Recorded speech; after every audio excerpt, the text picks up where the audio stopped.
So I'm Matt McCallister. in order to do spherification or reverse spherification, in that matter, it's a simple ratio to make the water bath in which you actually encapsulate the product in, and it's 5 grams per 1 liter of water. So I'm doing a double of that. I'm doing 10 grams of sodium alginate and 2 liters of water. Tell them what sodium alginate is, man. Well, it's a derivative of algae, and it's used in you know, the process of reverse spherification. And what it does is it reacts with anything that has calcium in it. And when calcium comes in contact with this, it forms a little kind of like a gelatin kind of sheen around it that will actually encapsulate whatever liquid you put in it. Is it all natural? It is all natural. Completely natural. It's completely natural. Good.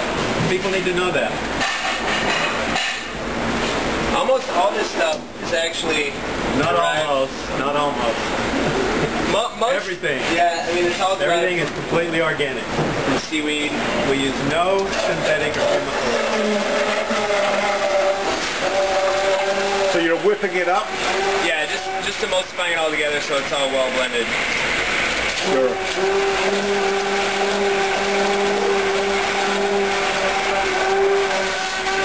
Another handy tool in molecular gastronomy. Yes. Called immersion blender. New use for an old tool.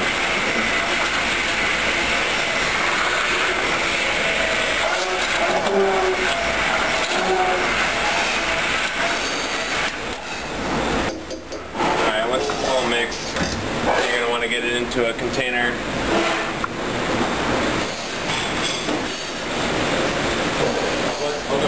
What do you have in there? I already had some in there that I'd already made.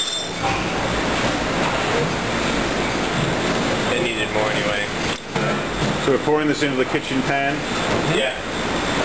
So we have the sodium alginate bath and a water bath. So that's pretty much straight Right. water. Did we want to do a large one like we were playing with earlier, or do you want to do just a smaller one? Let's do a smaller one. Alright. One that'll be like this. I've noticed potatoes there.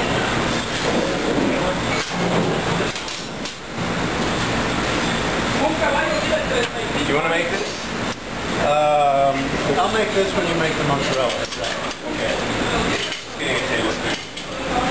So there's a couple ways you can. One is to actually pour it into a mold. There are these kind of Teflon molds. Oh, here we go. Have a close-up there. I see. And what that does is just hold the shape really well, so that when you put it in the alginate, it really holds the shape. Or you can do it kind of free-form. So we're going to try one free-form here. This is a tomato liquid. It's just tomatoes that have been blended, and it's just left to drain through lots of layers of cheesecloth. Okay, so you've got the solids out. And what else is in here, Matt? It's tomato juice. Part of it's strained, part of it's unstrained, so you actually get a little textural difference in there. And then it is calcium lactate gluconate and xanthan gum. And calcium lactate is just that's entering you're entering that calcium product that's inside that in order for it to react properly with the sodium alginate. Xanthan is just to kind of thicken it just slightly, so it has a little more body to it. Xanthan gum I've seen in food ingredients completely outside molecular gastronomy. Oh yeah, usually it's actually like an emulsifier, a lot like soy lecithin. Yep. But that's its main use. So, but in this, it's used for thickening things.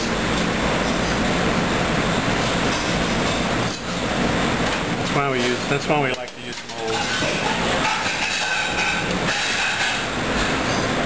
Looks like a little shirt. Yeah.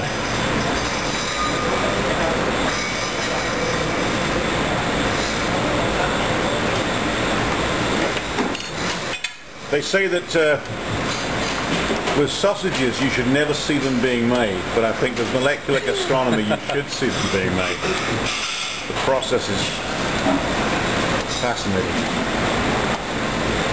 It only takes about 3 to 5 minutes in the alginate. And then let's do one with This is the same process. This one's a lot easier, although you don't actually have to incorporate any calcium in it because it already has it. It's mozzarella that's just kind of blended with a little cream and a little of the mozzarella whey. And then so that's mozzarella. Yeah, it's mozzarella that we froze into a half sphere mold. So you can just literally take this and drop it in. Melted it first. Ah. Yeah, it gets melted and then poured in here, and then you just drop it in, and you actually just kind of let it soften and unfreeze, and it's been sitting there for about 10 minutes.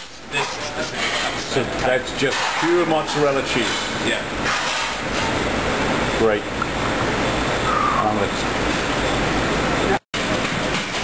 So now we're seeing the effect after about 4 or 5 minutes. You can see we've got solidifying orbs of tomato. Tomato teardrop. And you're just rinsing in the water bath so that you get the actual liquid off, because the reaction will still keep happening.